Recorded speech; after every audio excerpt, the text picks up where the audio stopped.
Nga 7 bloqe, sa i kanë 2 termocentralet e Korporatës Energjetike të Kosovës, vetëm ai A4 është në funksion.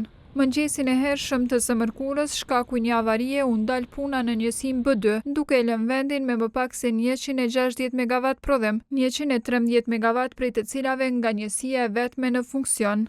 Furnizimi i qytetarëve me energji është duke u bërë kryesisht nga importi, një pjesë të cilit është duke e siguruar vetë Keko. Nga fundi i marsit, jashtë funksionit është edhe bloku B2, që i është nënshtruar remontit. Problemet me rënien e bloqeve, Adhurim Haxhimusa, njohës i fushës së energjisë, i sheh si dështime të institucioneve në mos adresimin me kohë të problemeve.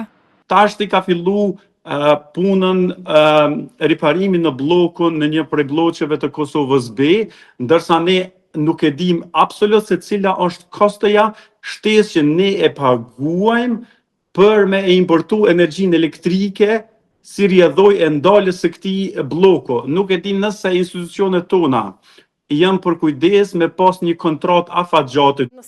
E mos investimin me kohë në termocentrale, Ministri e Ekonomisë Artane Rizvanolli u afaturoi qeverive të kaluara, anise kjo aktuale nga 2021 është në pushtet.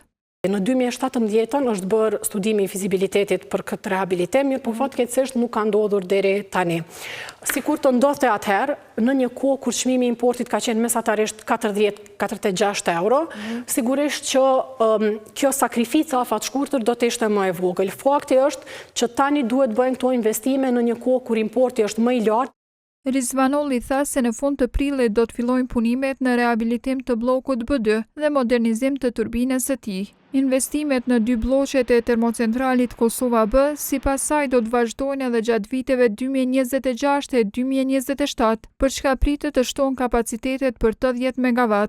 Siguria e furnizimit do të rritet shumë, sepse ne aktualisht funksionojmë me termocentrale 46 vjeçare, të cilave nuk u dihet kur do të dalin prej sistemit, kur do të kemë probleme e kur do të kthehen, që na bën shumë problem. Konsumi i energjisë gjatë ditës së mërkurë është sjell rreth 850 MW për orë, prej të cilave rreth 700 MW janë importuar. Çmimi mesatar i importit është rreth 100 euro.